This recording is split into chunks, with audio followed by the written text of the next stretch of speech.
Yo, what is going on, everyone? My name is Nick, or the Notorious Fantasy, and in today's video, we're going to be breaking down my week number 12 wide receiver start or sit decisions for every single matchup on the week for the 2024 fantasy football season. It is important to note that this week we have a boatload of teams on bye. We have the Atlanta Falcons, the Buffalo Bills, the Cincinnati Bengals, the Jacksonville Jaguars, the New Orleans Saints, and the New York Jumbo Jets. So a couple of players on this list are really guys you don't want to be starting, but because of so many teams being on bye, you might end up having to play them. So before we get on into things here, I would like to ask that if you guys are new to the channel, that you please make sure to hit that subscribe button down below like it owes you some money. Whether you are new to the channel or not, make sure you leave a like on today's video. It would help me out a ton. If you want to follow me on Twitter or X, please do so at NotoriousFantasy. So without further ado, let's get into my week number 12 wide receiver start or sit decisions for the 2024 fantasy football season. We begin with Thursday Night Football, the Pittsburgh Steelers at the Cleveland Browns. Now, for the Pittsburgh Steelers, even with the team not scoring a single touchdown up against the Baltimore Ravens last week, George Pickens still had a solid showing as the wide receiver 19. He had 8 receptions on 12 targets for 89 yards, and the week prior, he was raining down 12-6 elbows, John Jones style, on the Commanders as the wide receiver number 4. With Russ now at the helm, Pickens is going to be a top 24 wide receiver in my rankings weekly, facing a defense that allows the 9th highest amount of points on a per game basis to the wide receiver position. I love Pickens this week as a top 10 wide receiver. For the rest of the Steelers wide receivers, we got Mike Williams now in his second game as a Steeler. He didn't end up seeing a single target. His snaps increased by 20% from his debut. So as he gets more and more integrated into the offense, I do believe that Mike Will can end up as a startable player. But as of right now, he is definitely a sit. Now, Calvin Austin saw just 2 targets last week, even in a great spot. The only wide receiver that you can play in Pittsburgh is George Pickens. For the Cleveland Browns, after I sucked Tillman dry, metaphorically of course, he decided to have his worst game since Jameis Winston showed up. He was a top 12 wide receiver in 3 straight games prior to the bye, so his wide receiver 50 showing last week with 8 targets shouldn't really make you panic too much. Jameis can definitely turn things up even in a tough spot like here up against the Steelers. So I do believe that Cedric Tillman should get enough targets to keep his head above water here. I don't expect a smash. He is in that wide receiver 3 range.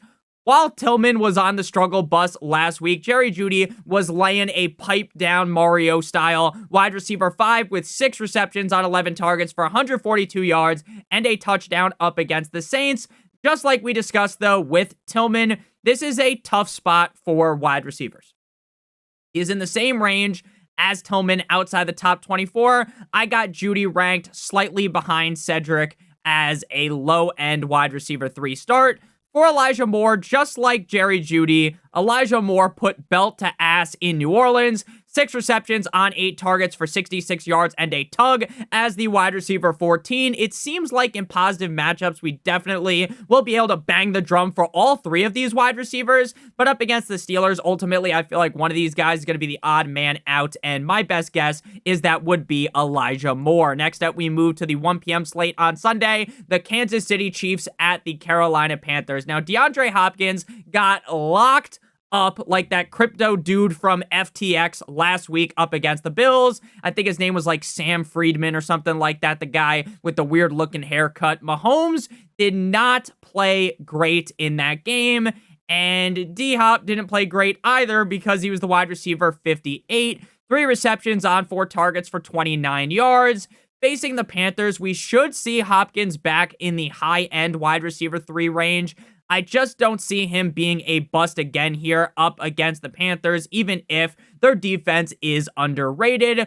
For the rest of the Chiefs, we've got Xavier Worthy and Juju Smith-Schuster. Corvette, TikTok legend himself. Now, Worthy was the wide receiver 21. Can you do something for me? Last week in Buffalo with 4 receptions on 5 targets for 61 yards and a touchdown, as well as 1 carry for 7 yards in that game. Now, Worthy is the kind of a guy that will suck people back in, right?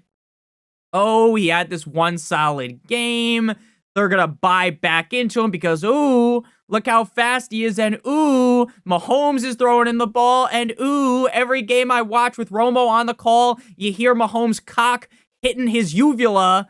Oh, I love Mahomes. And even if you want to bounce on Mahomes' schlong like your name was Alexis Texas, the guy hasn't played great this year. And Worthy is as reliable as dating a chick that's cheated on multiple of her boyfriends before and expecting that it ain't gonna happen to you because, buddy, guess what? It's gonna happen to you. Prior to last week, he scored 2.1 fantasy points and -1 fantasy points. Stay away. But if you gotta play him because there's 6 teams on bye, there are far worse options, but I don't want to put my name next to Xavier Worthy and bang the drum for him as a start. Now, Juju Smith-Schuster returned last week to 1 target. This could go up, but it could just be the same shit, different day here. He could be a guy that's probably more locked into a 2 to 3 target per game weekly, so there's really no need to roster him anymore with DeAndre Hopkins there. For the Panthers, Xavier, somebody touching my Leggett, seemed like the wide receiver 1 on the team. But with Adam Thielen seemingly back, even if you are getting excited about the fact that Bryce Young is playing better, I just don't think it's worth it to play Leggett. And just like I said with Leggett, Thielen could end up being the wide receiver 1. I think Thielen could have a big game coming off the injury. But again, the motherfucker hasn't played since mid-September because of the hamstring injury. I don't want to get too excited for Thielen just yet, especially up against the Chiefs, so I would sit him. Jalen Coker's hype train has been dead over the last 2 games, right? He had that 1 solid game, but I think you should be running away from Jalen Coker at the speed of Lightning McQueen from Cars 1. Next up, we move to the cold like Minnesota Vikings at the Chicago Bears. Now, Justin Jefferson has fallen over the last 2 weeks like the grandma in the Life Alert commercial. But unlike the grandma there where she's fallen and she can't get up, I believe that Justin Jefferson will be able to get up. Wide receiver 27 last week and wide receiver 32 in the game prior. Though he has had 8 straight games with 8 or more targets. There's really no need to panic, in my opinion. A slight skid for one of the best, if not the best, wide receivers in the National Football League should not be sending shivers down your spine. Even with the Bears matchup being tough, I expect Jay Jettis to bounce back like that Big Sean song as a top 5 wide receiver on the week. Now, Jordan Addison Ray is in that YOLO start range as a high-end wide receiver score. Or wide receiver 4, not score.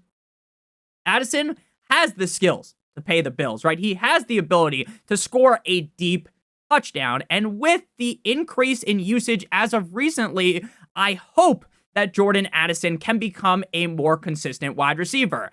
As of right now, though, that's not what he is. He's still sitting in that high-risk, high-reward section at the wide receiver position. If you're like, Nick, I'd rather play Xavier Worthy over Addison, they're kind of just same type of guy, but I do at this point feel a little bit more confident in Jordan Addison's floor. For Jalen Nailor, he really hasn't done anything with Addison healthy, and now with Hawkinson back, there's no need to even have him on your squad. For the Chicago Bears, with Caleb Williams looking halfway competent last week after the firing of their offensive coordinator Shane Waldron, DJ Moore, wiki, was able to finish as the wide receiver 29 last week up against the Packers, going 7 of 7 for 62 yards and 1 rush for 5 yards. Now, based on how much of the Suka Lamink special, the Gawk Gawk 9000 special, I gave DJ Moore in the summer, he has been very disappointing. He has been a big, fat bust like you haven't cranked your hog in a couple of days. So while I am excited for what might be a strong finish to the season, it's been rough with DJ Moore, right? I'm just going to be honest with you. I don't think you can really trust him, even with the Vikings allowing the 3rd highest amount of points per game on a per-game basis to the wide receiver position. Moore is a lower mid-range wide receiver 3 on the week.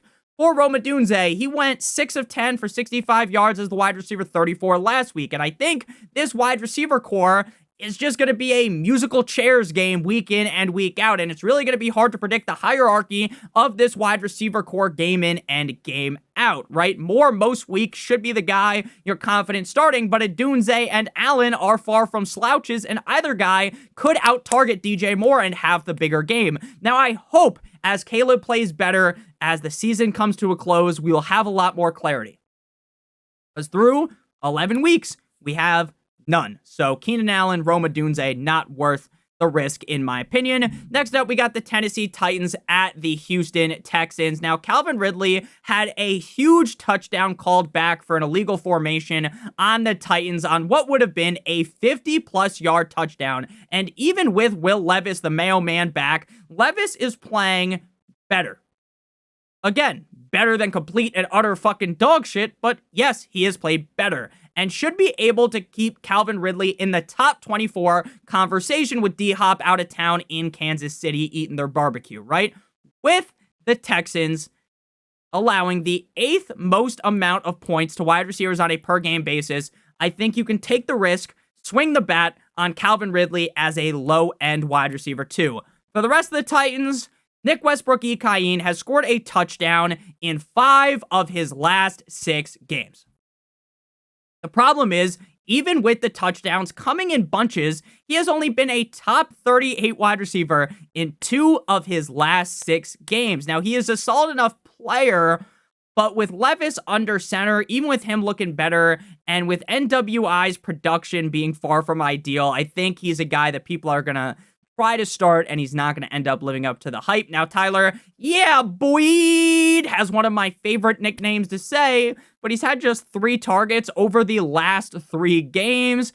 So we say no to Boyd being on our roster. Before we talk about the Texans and the rest of the games at the wide receiver position, I would like to give you guys a quick word for our friends and our partner over at Underdog. If you're brand new to Underdog and click on the link in the video description or sign up using promo code Notorious, you will get your free pick. Thursday Night Football, famous Jameis Winston higher than half of a total yard plus a first-time deposit offer of up to $1,000 in bonus cash. So you're going to match your play of Jameis Winston higher than half a total yard with one of the players playing on the Steelers. If both of your picks hit, you will get 3 times what you put into your pick'em. If you put in multiple other picks, then the payout will be higher, but they obviously all have to hit. If you're watching this after Thursday Night Football has already taken place, or maybe you're watching this video before the NBA game takes place tonight, you will actually receive, if you're watching this on Thursday before the Warriors game, you'll get, or Wednesday before the Warriors game, I apologize, you will get Stephen Curry higher than half a total point. If you're watching this after Thursday, it will be a different NBA player higher than half a total point or an NFL player higher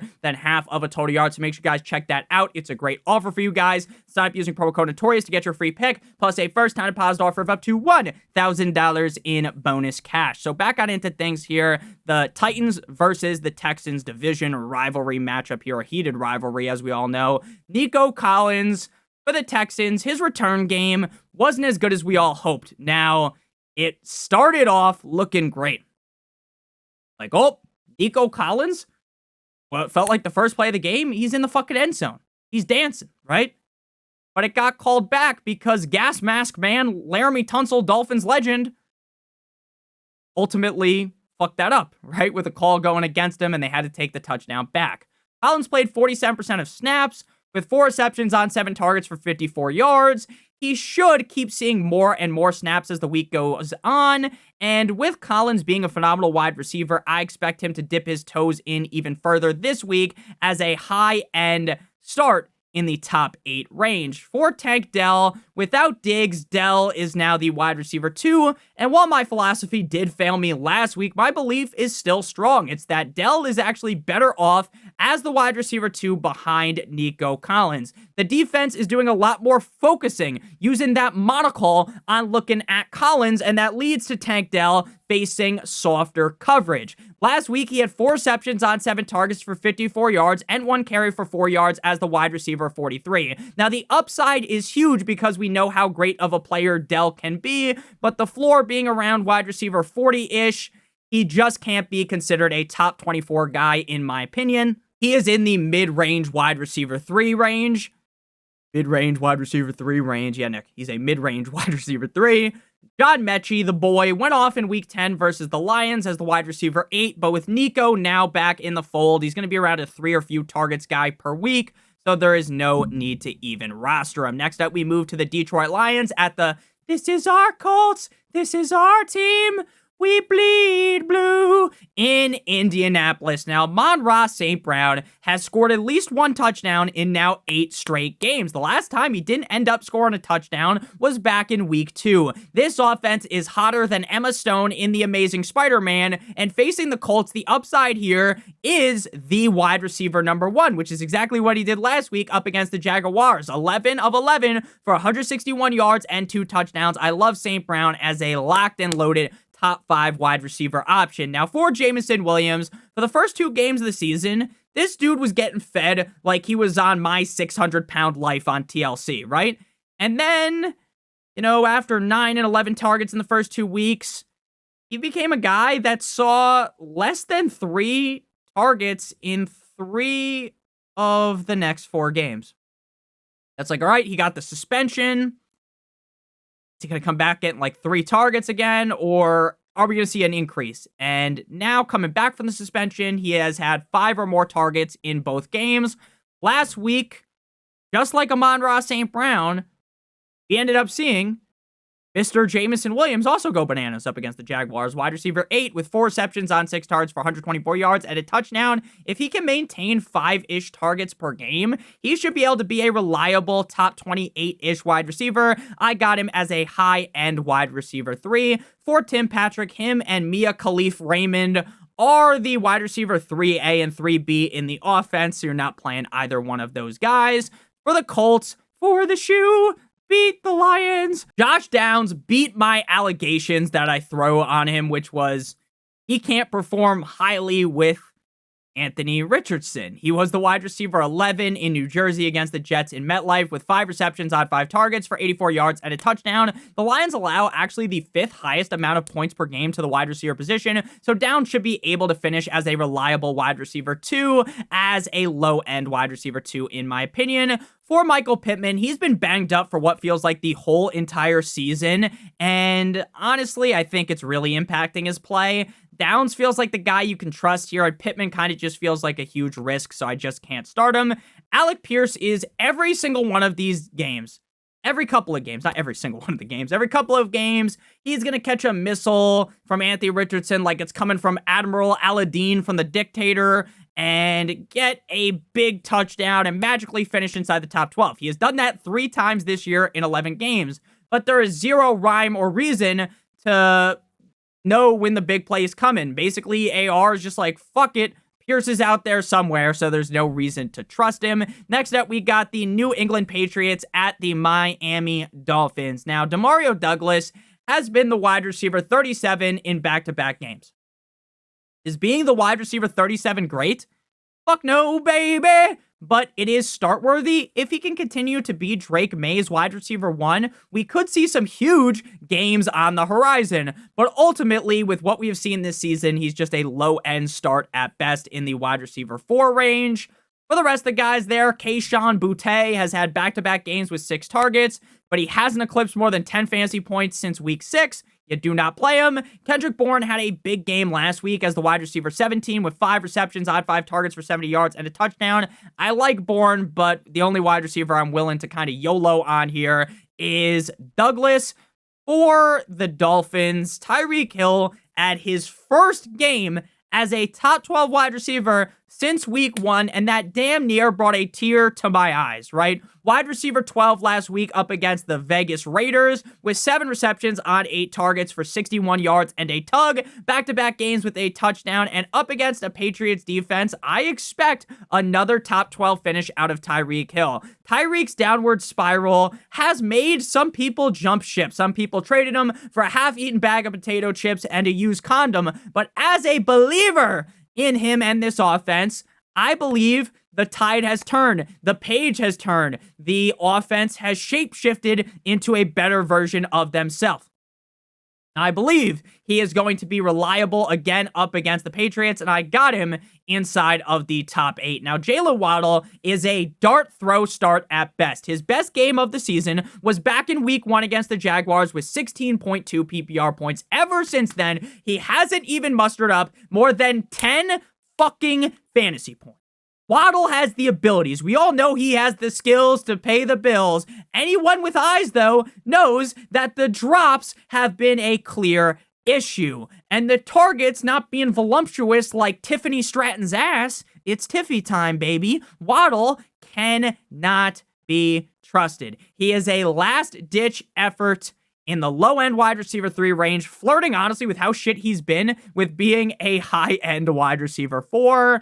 For Odell, he has gotten ramped up with Tua under center, but with how much they use Jonnu Smith, and with Odell being the wide receiver 3, and with them force-feeding the ball to Devon Achane as well, and with Odell not being the Odell of the late 2010s, he shouldn't even be rostered. Next up, we got the Tampa Bay Buccaneers at the New York Football Giants. Now, according to Rossini, Mike Evans will return from his hamstring injury this week. Without Godwin, Evans is now the undisputed wide receiver 1 in this offense. Baker has played out of his mind all games basically this season, and even if Evans is not at 100%, right, he should still be able to put up a respectable top 16 game here as a high-end wide receiver 2, unless we hear something different that says like, oh, Evans is going to be on a snap count restriction. Oh, Evans isn't looking the best. Then, we back the take up, weep, beep, beep, and back it up. Look at the fucking mirror, or you look at the backup camera, and we back it up. We skedaddle our way out of there. But as of right now, with how things are sitting,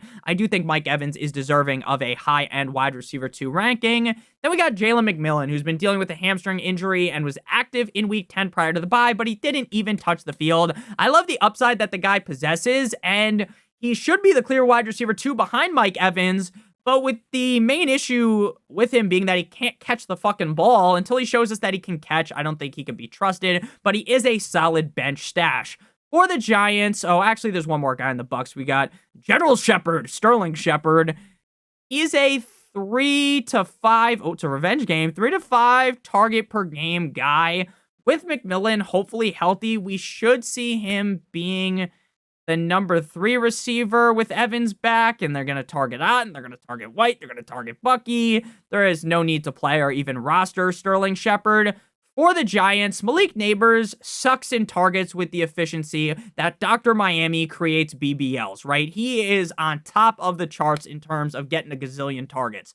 The question at hand here is, can Tommy DeVito, the Italian stallion, Tommy fucking Cutlets, make Neighbors be the wide receiver we saw early on in the season where he was a top 6 wide receiver in 3 straight games? Or can he not? To be or not to be, Romeo or Juliet, right? Or Romeo and Juliet. I don't want to suck off DeVito and pretend, oh man, he's this quarterback that's amazing. He's this quarterback that he's not. But I do believe that he is smart enough to force the ball to Malik Neighbors. I got him as a top 12 wide receiver on the assumption, now sometimes the assumptions makes an ass out of you and me, that he will end up seeing 10 plus targets against a defense that allows the 6th highest amount of points per game to the wide receiver position. Now, Wan'Dale Robinson, Wandale, Pitbull's favorite wide receiver, is a low-end start as a low-end wide receiver 3. The hope is that DeVito is able to force him 8 targets-ish per game, and he puts up 10 to 12 points. He will never be a week winner. Why?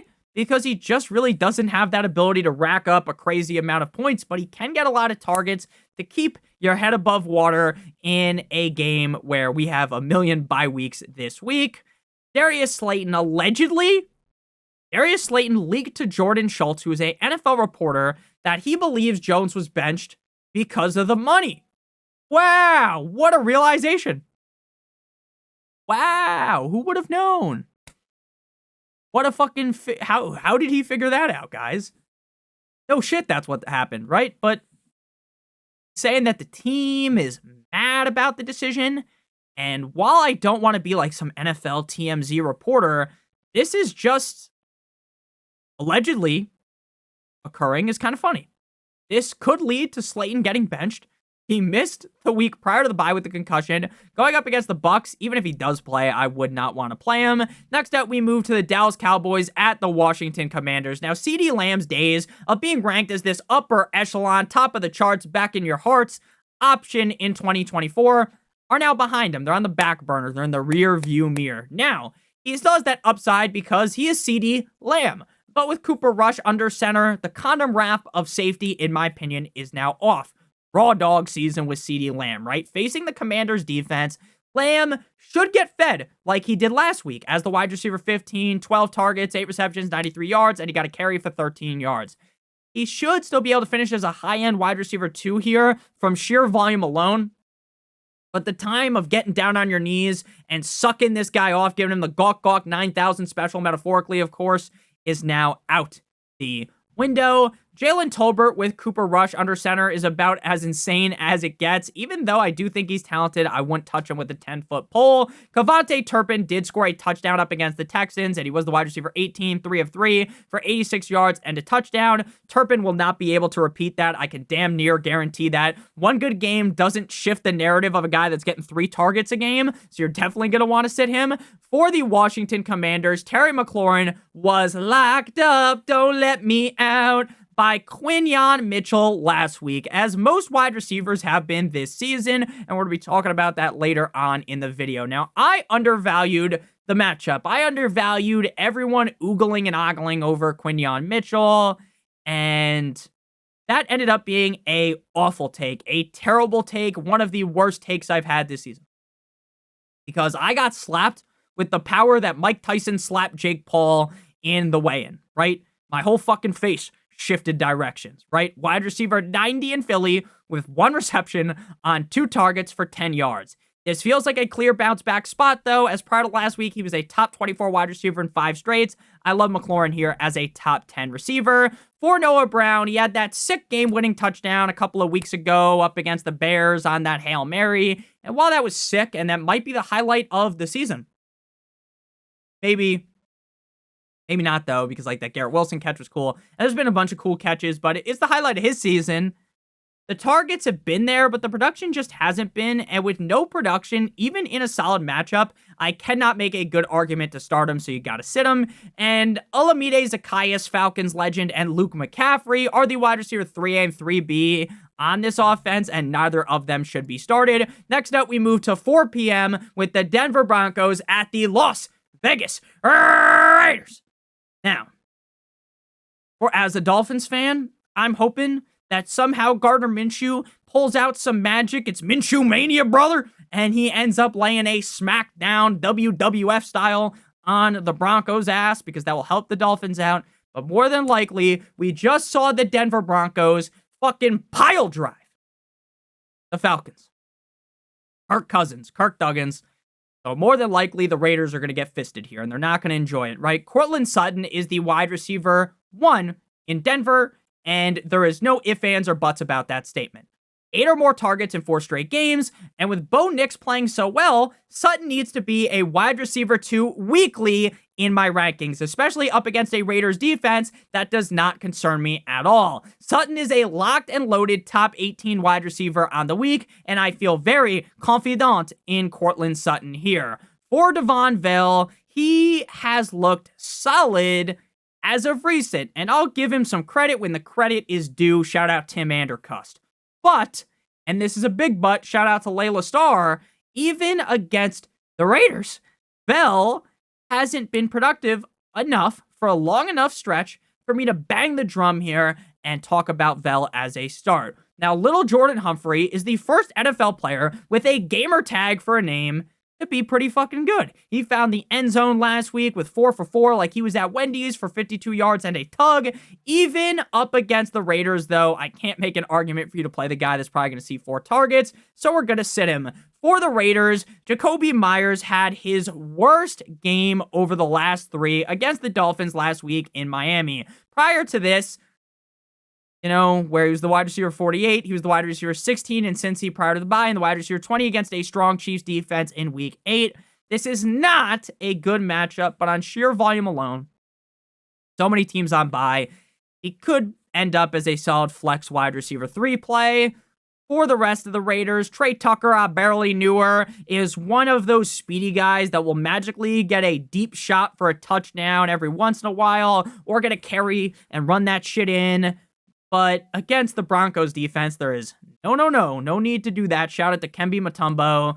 DJ Turner, just like Tucker, has that big play upside. But as I just said against the Broncos, rock hard D, pause. No need to play Mr. Turner. Next up, we got the San Francisco 49ers going up against the Green Bay Packers in Lambeau. Now, Jauan Jennings, at this point in the season, it is time to put Jennings ahead of Deebo Samuel. Jennings has been a top 16 wide receiver in back-to-back games and is incredibly reliable. In both games, he had 11 targets, and last week, he was the wide receiver 7 with 10 receptions on 11 targets for 91 yards and a touchdown. The Packers defense doesn't strike any fear into me, so Jauan Jennings, with Brock Purdy dominating like Jamal Murray in the bubble, I got Jennings as a mid-range wide receiver 2. Now, Deebo Samuel is hit or miss weekly. We all know he has that top 5 upside in any given game, but his reliability rating would be incredibly low. Now, with 7 targets last week, he had just 4 catches for 22 yards. It is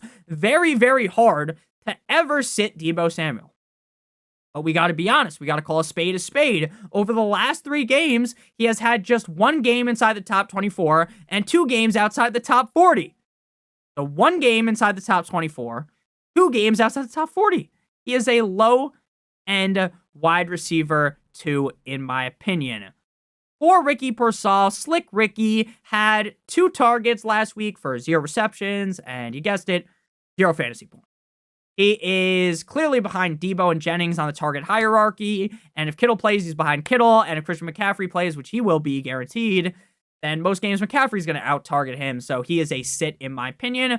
For the Packers, Reed is just like Deebo, very hit or miss. Last week, he had 2 receptions on 2 targets for 23 yards and a touchdown as the wide receiver 41. Prior to the bye up against the Lions, he was the wide receiver 17. His targets are incredibly inconsistent on a week-in, week-out basis, but against the 49ers in a game that could be a rootin' shootout here, Jaden Riley Reed is a low-end wide receiver 2 to high-end wide receiver 3. Now, because of so many teams being on bye, both Christian Watson and Romeo Doubs are going to be listed as starts. Now, they are on the lowest end of this spectrum in terms of starts, in the low-end wide receiver 3, high-end wide receiver 4 range. Now, one of these 3 guys are 100% going to shit the bed.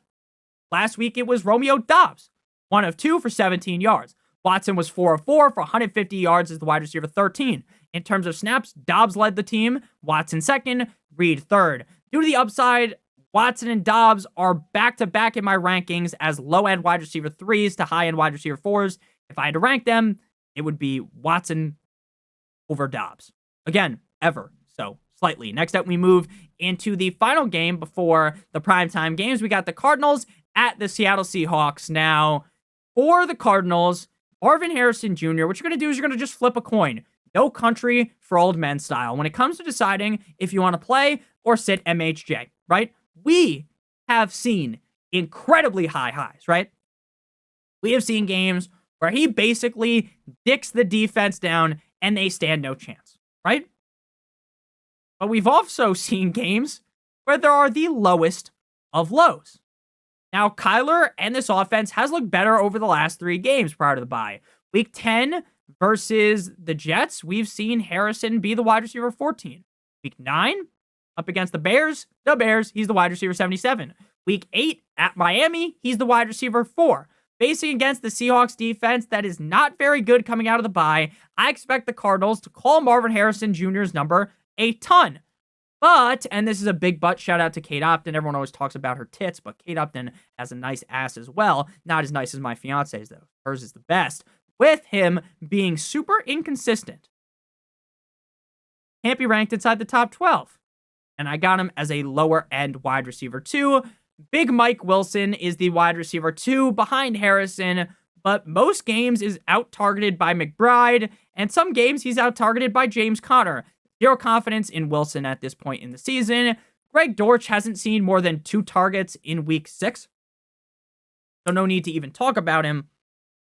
They'll leave him on waivers. For the Seahawks, JSN, Jackson Smith-Njigba, has had back-to-back games inside the top 10, and it feels like the team is now leaning more on JSN and leaning less on Tyler Lockett. 11 or more targets in both games and over 100 yards in both games. Facing the Cardinals defense, this is a pretty middle of the pack, middle of the bunch matchup for wide receivers in terms of points per game. JSN could have a repeat top 12 performance, especially with so many targets coming his way. He is a high-end wide receiver too. When a guy is hot, we got to keep ranking him highly. For Metcalf, he is the wide receiver 1 on this team on paper. But sometimes the paper gets ripped up, right? Like that video. Has anyone seen that video that's going on Twitter where this lady, I have no idea what she's saying. She's not speaking English. I didn't want to research it, but she's like ripping the piece of paper and it's like a courtroom and she is just screaming at the top of her lungs. It's one of the funniest videos because you just don't understand what's happening, but it's also very confusing. And that's kind of, the paper might be getting ripped up here, right? Last week, JSN had more targets. Metcalf is just like Debo, very hit or miss. If he can maintain 7 or more targets a game in what should be a back and forth affair, I expect Metcalf to put up high-end wide receiver 2 production, just like JSN. But at this point in the season, I would just have to rock with JSN ranked slightly ahead of Metcalf. For Lockett, Tyler Lockett in my pocket skirt. Most games he scores like 8 to 12 points, but there is nothing sexy or fun about Tyler Lockett. Lockett is just that kind of wrap, safe type of play. Last week, he wasn't really that safe, right? He goes out there, he gets a couple of targets, he doesn't do anything crazy with them, he falls over, makes business decisions. His targets have dipped recently with 4 or fewer over the last 3 games, so do not get cute and play him even up against the Cards. Next up, we move to, "'Cause you waited all day for Sunday night, the Philadelphia Eagles at the Los Angeles Rams." A.J. Brown had a down performance last week as the wide receiver 36 up against the Commanders on Thursday Night Football, with 5 receptions on 8 targets for 65 yards up against the Rams in LA this week. I think A.J. Brown gets the monkey off of his back and is able to get back to his top 12 ways this week in what could be a barn burner. Brown is a top 6 wide receiver for me. Back-to-back games for Devontae Smith on the struggle bus, wide receiver 54 and 71. Normally, based upon what we've seen this season, Smith is a reliable top 24 option, with me feeling like this game should be high scoring, and with me believing in the ability of Slim Reaper, I also expect him to bounce back as a mid-range wide receiver 2. For Jahan Dotson, I legitimately have no idea why the Eagles traded for him. Because any fucking bum off the street can perform how Dotson has this season. Dotson cost the Eagles a 3rd round pick. Dotson has 9 catches on the season, which is crazy because not a single soul should even have this man rostered. For the Rams, Quinyon Mitchell has been locking up receivers all year long. We talked about it a little bit earlier, right? We hinted at it. And I am not talking about like, oh my God, he locked up Odell. Oh man, he locked up Jahan Dotson, right? I know they're on the same. Wow, he locked up Deontay Johnson. Wow, he locked up Joshua Palmer. Wow, he locked up fucking Olamide Zacchaeus. Nah. He held London to 5 yards. Olave to 23. Evans to 19. Amari Cooper to 10, Neighbors to 9, Chase to 19, Lamb to 5, and McLaurin to 0. I get, Nick, Amari Cooper isn't that good. Nick, stop sucking off Olave. Okay, I love London. 5 fucking yards. Evans, one of the best receivers in the league, 19 yards. Right? Lamb, 5 yards. McLaurin, who's been on fire, 0 catches. Right? Now, it's unclear, in my opinion, which one of the guys he's going to be on. Is he going to be all on Nakua? Is he going to be all up on Cup? Or is he going to rotate back and forth like you're licking the clit to the ass like your name was Stu Feiner? Right? Which one is it going to be? Ultimately, one of these guys could end up being humongous bust.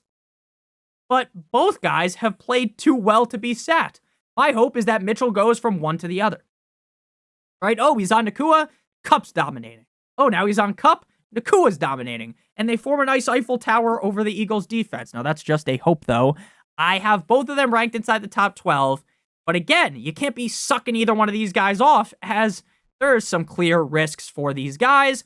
For Demarcus Robinson, if one of Puka or Cup get locked up by Mitchell, we could see Demarcus go hard in the motherfucking paint. But with him being so hit or miss, even with so many teams on bye. I'm not playing Demarcus Robinson. Next up, we got the final game here. Dun, dun, dun, dun. Monday Night Football, the Baltimore Ravens at the Los Angeles Chargers in the Harbaugh Bowl. Flowers was incredibly mid as the wide receiver 35 last week in Pittsburgh. The Ravens offense was ineffective, and Flowers had just 2 catches on 6 targets for 39 yards and a touchdown. He also dropped a perfect pass.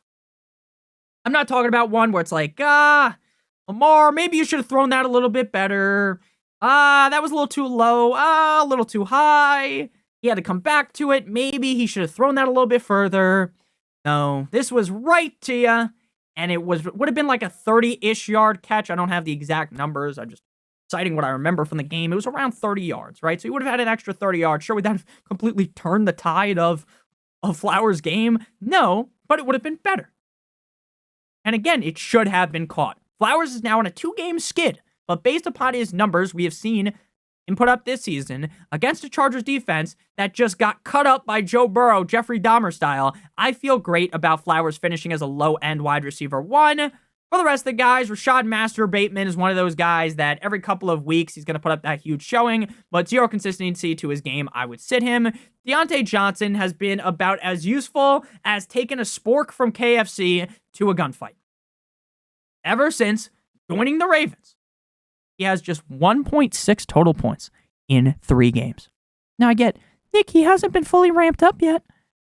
What have we seen that tells you that he's going to get fully ramped up? Now maybe next year, right? Oh, if he's back with the Ravens. Now he's a wide receiver 2. Oh, you know what? Maybe I'll take my shot on him, right? But even as a Deontay Johnson fucking truther, I don't believe in Deontay Johnson at all. And frankly, I would drop him like it's hot straight off my team. For the Chargers, Ladd McConkey was a quirked up white boy with a little bit of swag last week up against the Bengals. 6 of 9 for 123 yards as the wide receiver 16 up against a Ravens defense that allows the the highest amount of points on a per game basis to the wide receiver position. Ladd is a mid-range wide receiver 2 on the week around the wide receiver 18 range. Now, Quentin Johnston, while Ladd appears to be the premier option on this team, QJ is also getting his 3 straight games inside of the end zone and 3 straight games with over 10 points. If he could be more effective, more efficient weekly, I would really love to shout about him, fucking Paul Revere style, right? The British are coming. The British are coming. But in such a barbecue chicken matchup here, I got QJ as a mid-range wide receiver 3. Joshua Palmer is a talented player, and I honestly think he should get a bigger piece of the pie, but Ladd's playing so great. QJ's playing great. Now Disley's playing well. Palmer's just kind of the odd man out, so I don't really even see him getting more than 4 targets here, so I would sit him, even in a great matchup against the Ravens. Thank you guys all so much for watching today's video. If you have been enjoying, make sure you guys hit that subscribe button like it owes you some money. Leave a like on today's video. It would help me out a ton. Make sure you guys do check out Underdog, promo code Notorious, to get Jameis Winston higher than half of a total yard, plus a first-time deposit offer of up to $1,000 in bonus cash. I love you guys more than you'll ever know. I hope you enjoyed today's video. We'll be back tomorrow with a video and a stream, so I hope you guys have a great one. And as always, check out one of the videos on the screen if you haven't seen already. Good boy!